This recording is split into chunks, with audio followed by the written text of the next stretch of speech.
Monsieur le maire de Sanga, Monsieur Ali Dolo, bonjour. Bonjour, Monsieur Sagara. Le village de Téréli dans votre commune a été attaqué ce mardi 21 avril 2020. Pouvez-vous nous faire la genèse de cette attaque?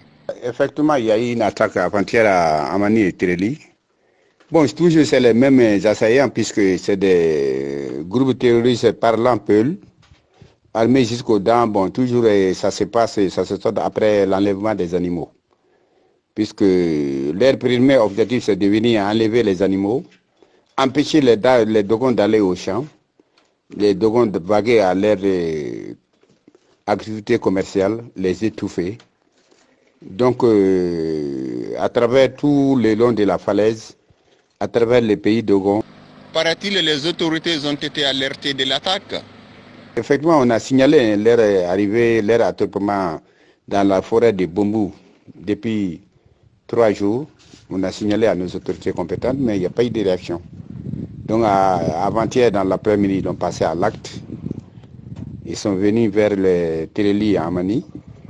D'abord, ils ont enlevé les animaux. Maintenant, à leur retour, donc il y avait des jeunes. D'autres venaient du marché de Sanga. D'autres, maintenant, ne voyant pas laisser les animaux partir, ils ont tenté de s'interposer. C'est eux qui ont été tués. Donc, il y a eu 12 morts. 12 morts. Parmi les 12 morts, tous les 11 sont des Saïs. Ils sont des Téréli, mais qui sont installés en pleine vers Sono, Kirigamana et autres choses. Maintenant, un est de Amani, lui, il venait à moto de Yuju. C'était une coïncidence. Quand ils l'ont rencontré, ils l'ont abattu pour prendre la moto. Donc, après l'attaque, ils ont commencé l'attaque vers les 14h jusqu'à 20h, 21h, 22h. Ils l'ont traîné dans les milieux, ils l'ont ratissé large. Et ceux qui étaient sur les plateaux vers Sanga, sur les plateaux du pays Dogon, ont vu les phares. C'est à travers les phares que les gens ont tenté de compter le nombre des assaillants. Donc, ils sont restés jusqu'à 22h, 23h tard à Bombou avant de s'en aller. Et c'est ce qui nous écœure un peu. D'abord, le nombre des victimes, l'État ne communique pas. C'est un silence radio. On est en train de nous tuer dans le silence. Vraiment, on ne peut pas comprendre comment on peut laisser tout un peuple, délaisser tout un peuple à leur sort, sans protection, sans réaction. Pour vous dire que, après Soban, aujourd'hui, je peux démontrer, il y a plus de 100 morts dans ma commune. Avant Soban, il y a eu des morts. Après Soban, les tueries continuent. Mais pour hier, avant-hier, il y a eu 12 morts dans un seul village. Et tous des jeunes Dogons, qui n'ont rien demandé, qu'on a tués. Mais il n'y a pas de réaction. Et aujourd'hui, est-ce que les dispositions sont prises pour sécuriser cette zone? Les autorités ont été informées à temps. C'est hier qu'ils ont dépêché une mission, mais malheureusement, la mission n'est pas allée à destination. Puisque tout de suite après Sanga, on est descendu à Banani, le premier véhicule est tombé en panne. Ils disent que si c'est comme ça, il ne peut pas aller sur les dunes de sable. Il aurait bouché ses mains.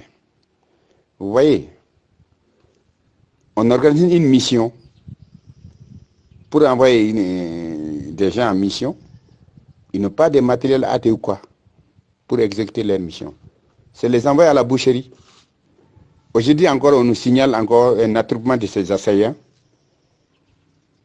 Donc, jusqu'à preuve contraire, on craint pour les pires.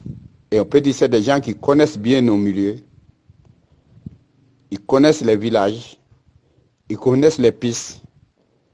Ils connaissent qui y a comme bétail, qui y a comme troupeau. Vraiment, c'est des gens qui ont vécu avec nous, qui vivent avec nous, aujourd'hui qui sont devenus vraiment nos vrais bourreaux. Mais ce qui est déplorable, c'est l'État. Je ne suis pas d'accord avec l'approche.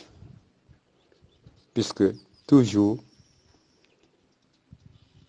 la même manière, par la même route, par les mêmes scénarios qu'on nous attaque, on n'arrive pas à bloquer ces séismes.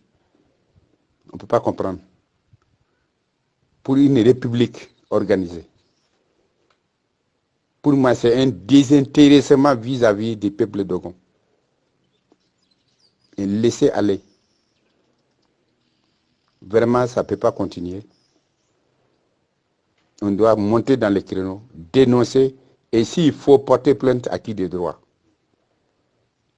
Parce que la vie est sacrée, la vie humaine est sacrée. On vient voler les animaux, on vient brûler les villages, on veut piller nos biens. Mais avec tout ça, on tue. On assassine des innocents, des enfants, des vieillards, des femmes enceintes, des braves valides. Même nos récoltes sont brûlées. Vraiment, trop, c'est trop. Que faire? Nous, notre première mission, c'est d'informer, de renseigner les autorités compétentes, mais la protection de la population, des civils, c'est la mission régalienne de l'État. Aujourd'hui, qui a failli à sa mission, qui a démissionné de sa mission. Mais ça ne peut continuer longtemps. Puisque nous, on n'est pas prêts à être exterminés.